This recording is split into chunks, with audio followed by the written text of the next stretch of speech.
Thank you very much for being here, everyone, and now in English. First of all, it's great to be home in my hometown of Calgary, where I grew up, delivering the Calgary Sun.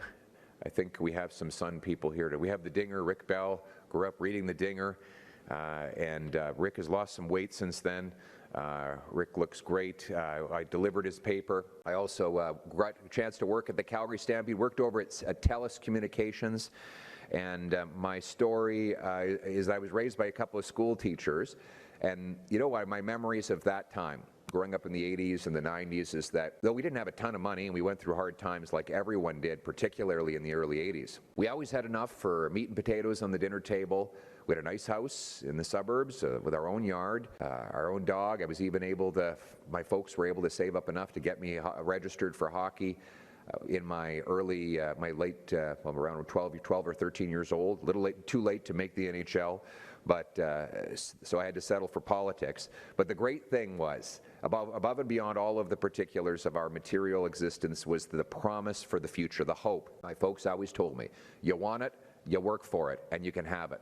That's the great thing about Canada. If you work hard, you get a great life. And I think my friends, Jasraj Singh Halan, Delwinder Gill, Pat Kelly, Amanpreet Gill, David McKenzie, all have similar stories from their childhoods in this area. And I know, for example, Jazz grew up here, I think you were, was it Bowness? Or it was in Whitehorn, and grew up modest means, but was able to get a great education, start his own business, build homes, and have a great career, and now is the pride of his entire community. And I think every one of these MPs can share the same story. That was the deal in Canada. But that deal is broken after 10 years of liberal inflation. They've doubled housing costs, doubled lineups at food banks, and what do you know? That coincided with them doubling the national debt. When you borrow and print money, you drive up the cost of everything and destroy the working class. Now, for the first time in the history of Canada, our young people cannot afford homes. We have an entire generation of youth who believe they will never be able to afford a place to live. Food bank lineups are up to 2.2 million. CBC was trying to comfort us just yesterday with a news story saying, hey, good news, you can get more affordable food if you go to this special shopping mart where they sell you food that's past the best before date.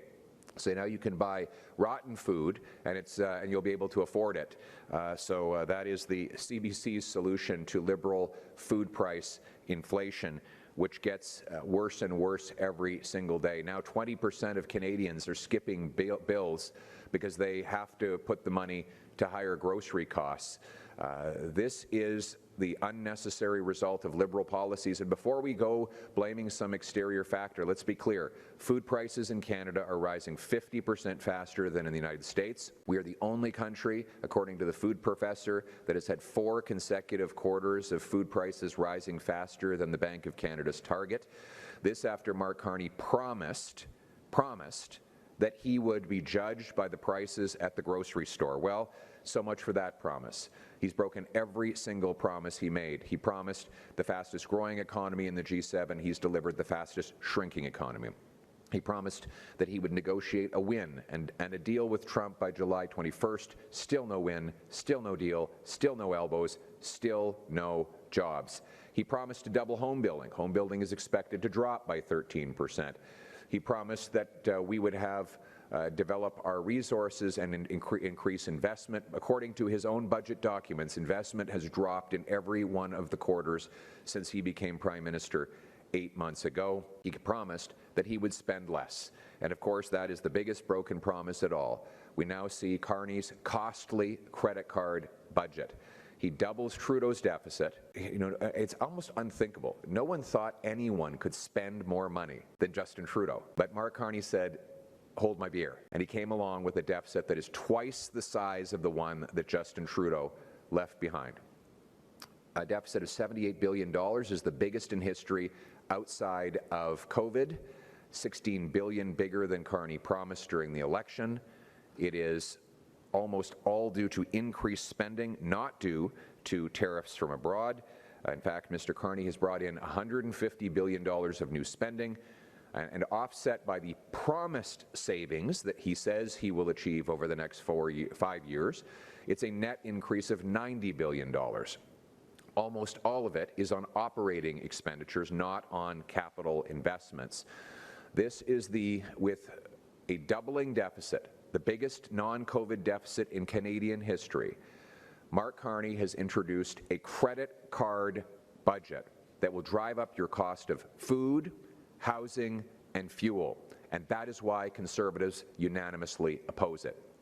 Furthermore, the costly Carney Credit-Card Budget will also increase taxes on farmers, food, and home building. So you've got an industrial carbon tax, which the budget proposes to raise. Well, that applies. I was just in Stettler yesterday and saw all the steel that goes into farming on the tractors, the combines, the bins, the barns. All of that will become more expensive because of Carney's carbon tax, which he promises to more than double in this budget. Carney's industrial carbon tax on farmers is a tax on your food. That same carbon tax will apply to steel, aluminum, glass, concrete, cement, and other home building supplies. I have a former home builder here in Jazraj Halan, and he can tell you that when you tax the things that go into homes, you tax homes. The industrial carbon tax of Mark Carney is a tax on homes, a tax on food and homes.